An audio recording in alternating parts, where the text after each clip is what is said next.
Okay, it's recording. Claudia, take it away. And remember to unmute yourself.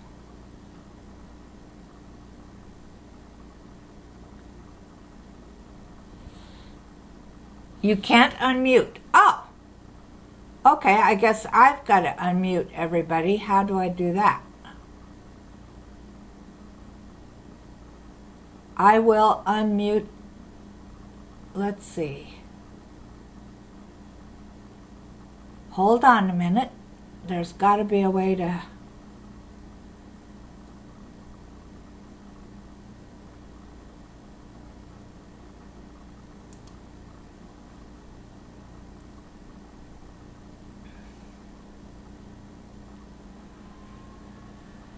I don't know why you can't unmute. That's weird.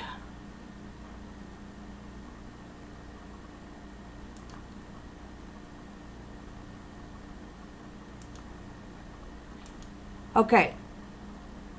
It'll come up with a sign that says ask all to unmute, but don't everybody unmute, just the ones that are going to, just Claudia and Jackson. Okay, I unmuted, and when we tried to unmute before, it said host will not allow unmuting. Oh, that must be something That's I don't something. know about. Just See, to let where's Scott when you need him? you. Yeah. So All it's right, well, thank you very much. now time for the contemplative meditation. I'm going to read a short selection from The Gentle Art of Blessing by Pierre Provedon. And then we'll have a minute of thought or meditation silently, and then Jackson will begin the series. Oh gosh, the word went away. Service. Service, thank you. Gathering. Yeah. Everybody's going to give you a word for a celebration. Okay, here we go. On passing people in the street, on the bus, in places of work and play, bless them. The peace of your blessing will accompany them on their way, and its aura will be a light on their path. On meeting people and talking to them, bless them in their health, their work, their joy, their relationship to the universe, themselves, and others. Bless them in their abundance and their finances. Bless them in every conceivable way, for such blessings will not only sow seeds of healing, but one day will also spring forth flowers in the waste places of your own life.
There's a sweet, sweet spirit in this place,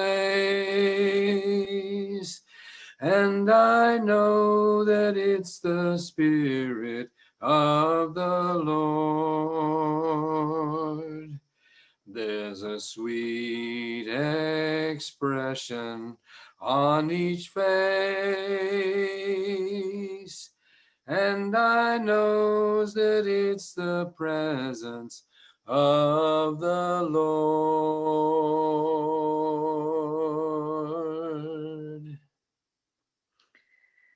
I welcome everyone who has come here. We welcome you with open arms, and we know that each person will gain from this service exactly what they wish to gain. It is the magic of spirit that it forms life in every different form when it's asked. I know that each of us brings love to share and asks for love to share also. We are ready to give whatever we can to the service, and we're willing to accept what we can. I bless Zoom, and I bless each person who comes here. And so it is. Sweet Holy Spirit, sweet heavenly dove, stay right here with us, filling us with your love. And for these moments, we lift our hearts in praise. Without a doubt, we'll know that we have been renewed when we shall leave this place.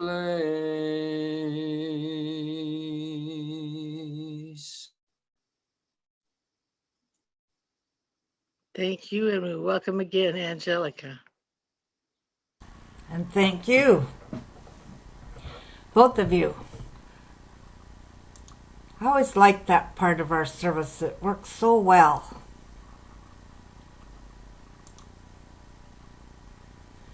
So,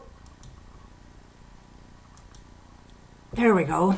This morning's talk is entitled Bless-itation. And it's an interesting idea. I love the thought about blessing things. I just really appreciate it a lot. The ability to be able to bless and to know the truth for other people. And yet there's times in my life when it's really hard to do. The other Friday, I read a posting. If you get my Friday message, you know this already, but I read a posting by a beautiful person who lives in Vienna, and they have tried to keep their son from hearing the news. And, you know, in Europe, they live in Europe, and in Europe the news is just as bad as it is over here, it seems. But her 7-year-old son came to her and gave her a list of 3 things that he doesn't want anymore. The first one was he doesn't want to have another year of corona. The virus. The second one, he doesn't want to die before he turns 13. And the third one was that he didn't want to get his hair cut. And his mother looked at this list and thought, my God, the only thing that I can really promise him is that I won't cut his hair. This is a little black boy and his mother. And I thought, oh my God, I mean, it just made so much angst come up in me, because I thought, how do people of color, how do parents handle this situation where you don't know whether you can let your kid go out and play? You don't ever know anything about whether they're going to They could walk to school and you might never see them again or whatever. The fears that must be rampant among the people of color just touched me so much.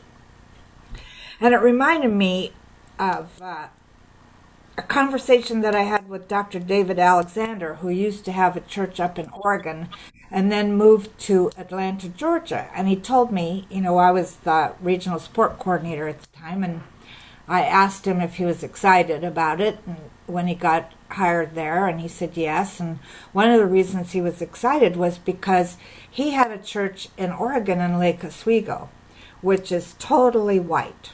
And he's married to a black woman and has two black children. Her son, who's about 16 now, and the baby that they had together.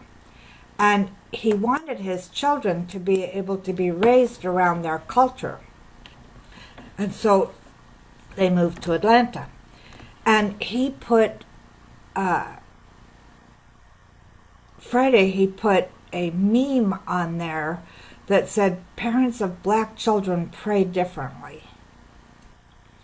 And again, my heart just opened up and I could feel this fear and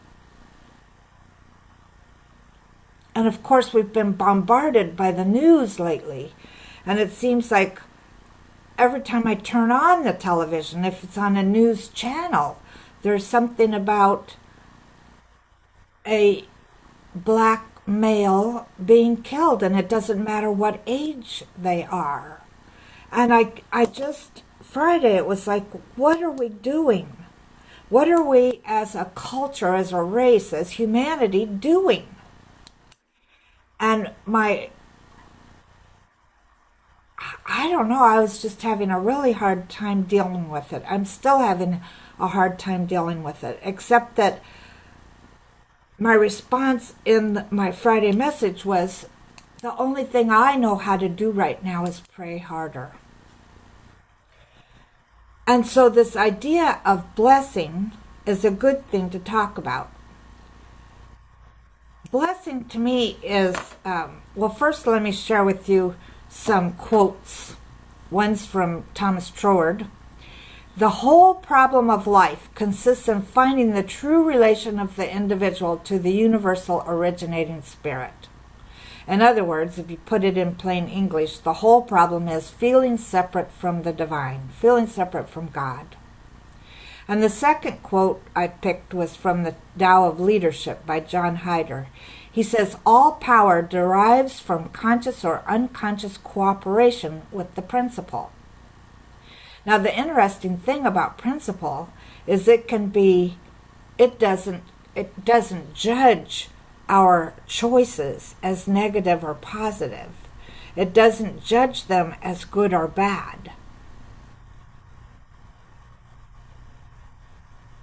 But as we allow ourselves to come to that place where we remember that all there is God, and we choose to move forward from that place,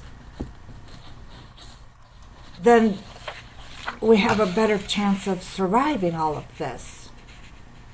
From what we believe in religious science, I've picked these two pieces. We believe in the individualization of the spirit in us, and that all people are individualizations of this one spirit. Now, we talk about this all the time.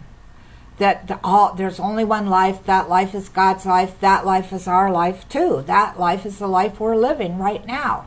And it doesn't mean that, there's God's life and my life inside of me. There's only God life. And that life is the life I'm living. I'm individuating that idea of God through my thoughts and my perceptions and my feelings. But it's only God. There's nothing else here but God. And the second one is we believe in the direct revelation of truth through our intuitive and spiritual nature, and that anyone may become a revealer of truth who lives in close contact with that indwelling God. So once again, it's so important for us to really get it, that there isn't any separation at all in between ourselves and God. It's just God experiencing itself as us. And I had this interesting little, where did I put, here. Yesterday when we were practicing with all these different techniques in watercolor, one of the techniques that we did was putting a blob of paint on a card and then using a straw to blow that paint around. And first of all, yesterday when I was looking at it, I could see it looks like a little space alien kind of thing. Here's the legs and all these arms and everything like that. But this morning when I was doing my meditation, I could see that this is the one life and that these are all the different ways that it's expressing. But it's still, even though they might be way out here on the skinny parts, it's still this one life. You can't get away from that one life. So I wanted to talk to you about how to move through these times. First of all, here's one thing I want to tell you. Everything gets worse before it gets better. At least that seems to be a general belief. Everything seems to get worse before it gets better. If you think back on your life and the times that you ended up making big changes, you'll probably remember that it seemed really scary, or things started happening that shouldn't happen, or whatever. And it got worse. It seemed to get worse, and you started worrying about, was my decision right or not? But then you went ahead and did it, and you realized, yes, it was the right decision. But so that's on the macro. We're living on the macro. In the micro, I mean. On the macro, everything is happening the same way. It's like we decided back in the 60s that love was the answer to everything, that we should be living in peace. And from the 60s forward, and probably before, but I wasn't there, so I don't know, but we've been working in consciousness toward these ideas of living in peace and living in love. And it seems like we take 2 steps forward and 1 step back, and 2 steps forward and 1 step back. But what I think is happening right now in the time that we're in is that everything that is unlike love has come up to show itself to us so that it can be healed. I mean, for the past 4 years we were talking about that everything that needs to be healed is being revealed. And now it's really being revealed. And one of my belief systems is that as we move into the new consciousness, the old consciousness fights to stay alive. So for me, the old consciousness is might is right. The new consciousness, which the Dalai Lama introduced us to a few years ago, is kindness and compassion. So might is right is the thing that's causing all this, the horrors that are happening in our world right now, as it fights to stay alive. So I think, what's my part in this? What do I do besides pray harder and know that everything that's happening, as bad as it looks, is really moving us forward into a greater idea? And that greater idea is love. That greater idea is compassion. That greater idea is knowing that we're responsible for each other, that we can take care of each other, that we don't have to be really selfish and waste the earth's resources and and try to grab as much as we can, or all of these different things all rolled up into a big ball. We're moving forward to the consciousness of love. Now, I believe that we in the religious science, if we're really practicing what we believe, we're in the vanguard of this new consciousness that's coming, because we're beginning to understand it a little bit more. And so I thought, okay, the main thing here to remember is if God is all there is, then everything is God. Everything. There isn't anything that isn't God. And that means, well, we think, oh, okay, well, God is good. God is love. God is, all these wonderful things. But the truth is, God is an energy. I've used a couple of different acronyms over the years for God. God, right now, to me, is the grand overall design. And it's an energy that is moving through us, moving through everything, all the plants, all the animals, all the people, the air, everything. It is all those things. And it is responding to how we're feeling and what we're thinking. Like religious science has said forever, change your thinking and change your lives. So if I'm allowing myself to get angry and perpetuate that belief system, then the universe has to move through me in accordance with that. So I thought, okay, the practitioners have been reading this book called The Gentle Art of Blessing by Pierre Pradervand, and Claudia used a piece of it. So yes, we're doing spiritual mind treatments. Hopefully we're doing our meditations where we're going within and really centering ourselves with the divine.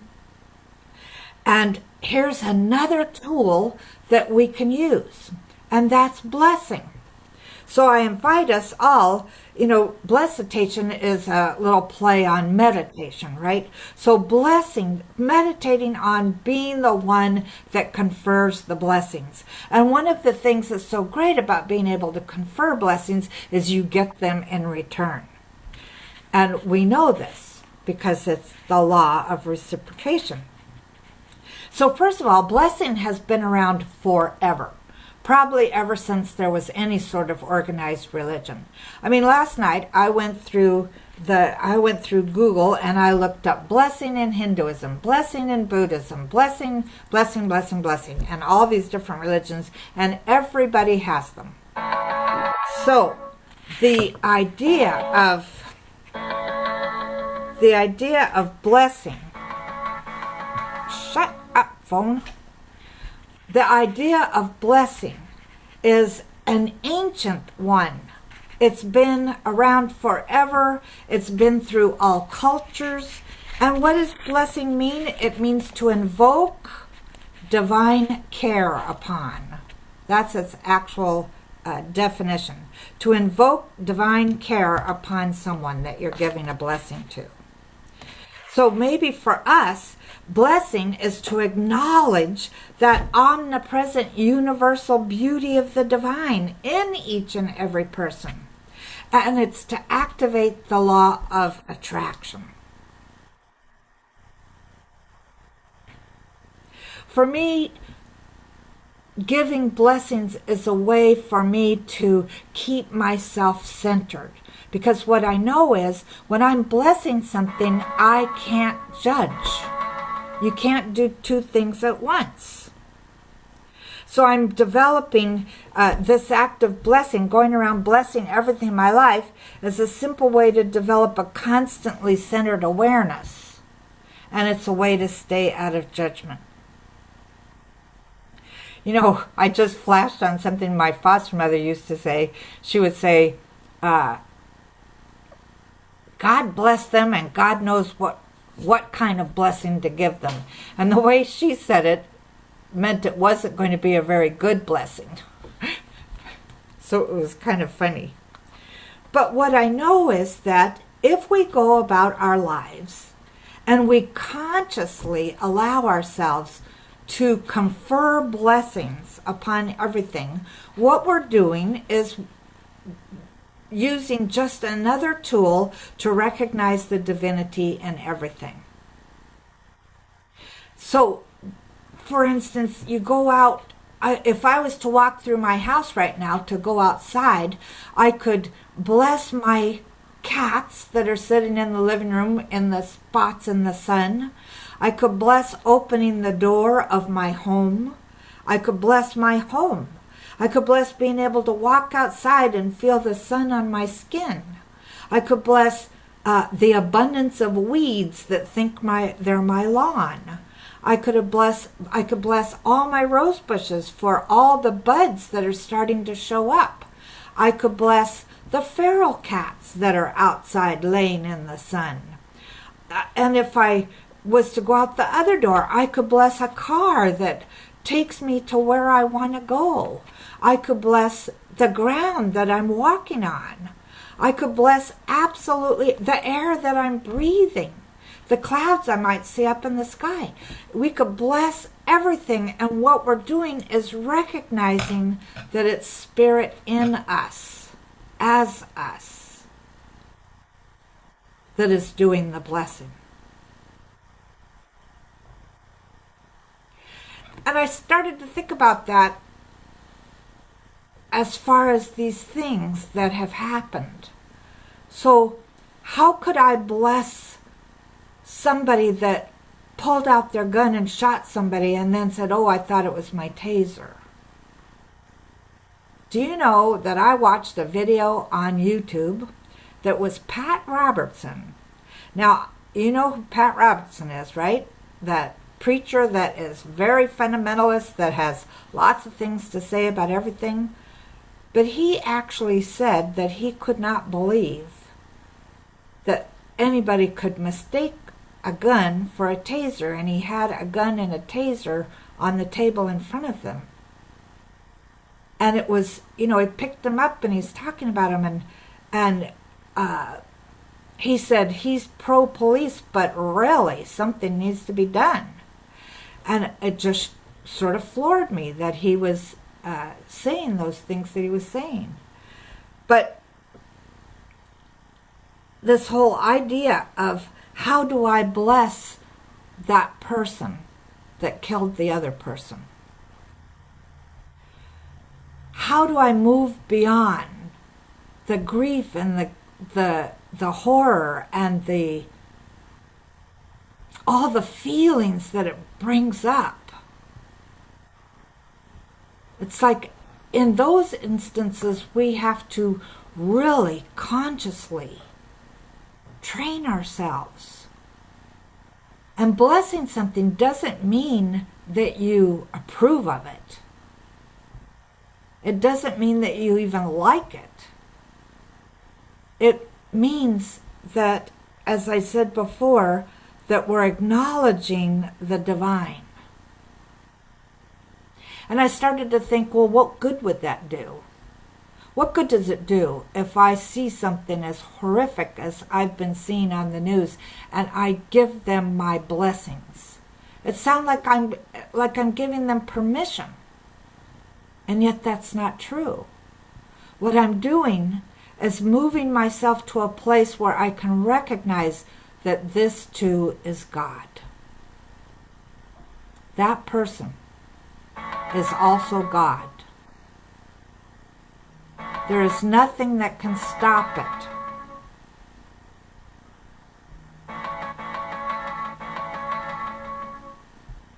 I'm sorry my phone keeps ringing. I tried to turn it off, but it is not turning off.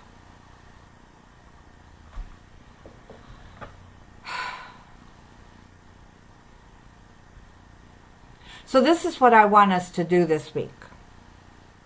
Now, I want us to bless everything.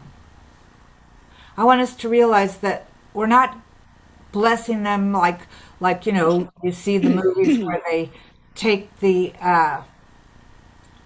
young man and woman go to the father and ask for his blessing for marriage. Well, that's not what we're doing. We're blessing people in order to remind ourselves to stay out of judgment and to recognize that somehow, some way, this too is God. And you know what? When you begin a new practice, sometimes there's a real uncomfortableness about it. That's what I have found as I've started to do this over the weekend, is it makes me uncomfortable. And so in my uncomfortableness, I have to look at what is happening in me. What buttons am I pushing inside myself? What is resonating that makes me so uncomfortable? And then there's a sense of uncertainty. Is this really doing any good? Well, I want to believe that it is doing good. That everything that I bless, everything that I acknowledge spirit in, which is everything, is blessed beyond measure.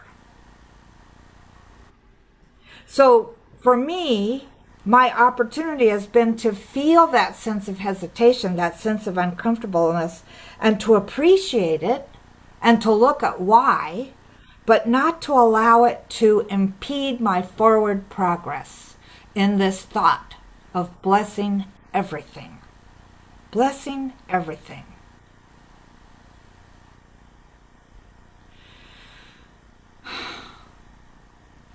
This is where it gets hard. And yet, I know that it's having an effect. I know that not only am I going to receive the effects of my blessing somebody, but they're going to receive some effects as well. And I can't judge. I can't even imagine what those effects might be. But I know that when I do it, I'm doing it for the higher good. And so it's got to have a higher good effect. And so this is what I'm asking you to do this week, is join me in this game. It's not a game though, in this life practice of bless-itation. Join me in blessing everything in your life and everything in the larger life. Just blessing everything. Know that everything is one. There's only one thing here, and that's God or Spirit or the divine or the force or whatever we choose to call it. There's only the one thing here. And I want to be that part, that individualized part of the one thing that is knowing the highest and best for everyone. Absolutely. Knowing the highest and best for everyone. So let's say this affirmation together. Every time I bless something, I know I am consciously choosing to align with the one true power of creation. My act of blessing confers greater love in all directions.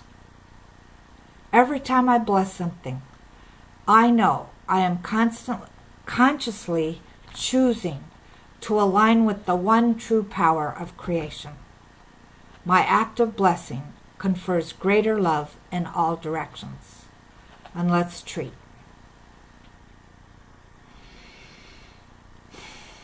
There is only the one life. That one life is God's life. And that one life is perfect. That life is the life that we are living right now. I know these words are true, even though they might not look like they are or feel like they are. The truth is, something greater than we could possibly ever imagine is happening here. And I know, speaking in the first person for all of us, to make it easier for us to embody, I know that I am part of the transformational team. I am willing to do what is mine to do to move us forward into a greater consciousness of love, of compassion, of peace. I celebrate absolutely everything I see that is good, and I bless it.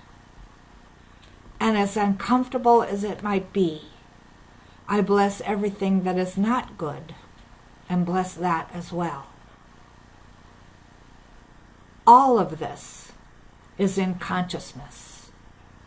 And the truth is, other stories are not my stories, and all I might do is build stories about them in my own mind. So I let go. I let go of any judgments. I just let go and let God be fully present in my life right here and right now. I know the truth is, Spirit is alive and well and doing good things. Spirit is filling us up with love, with compassion, with all the things necessary to fulfill our vision of a more beautiful, peaceful, compassionate world. So I know that we see evidence of this in our lives, our personal lives. And we begin to see even more evidence of it in the world as a whole. I allow myself to bless everything. And I'm so grateful that I have the power and the consciousness to do this. And so I bless all of us as a spiritual community, knowing that we got something out of this morning that takes us on our own journey and enhances it tremendously.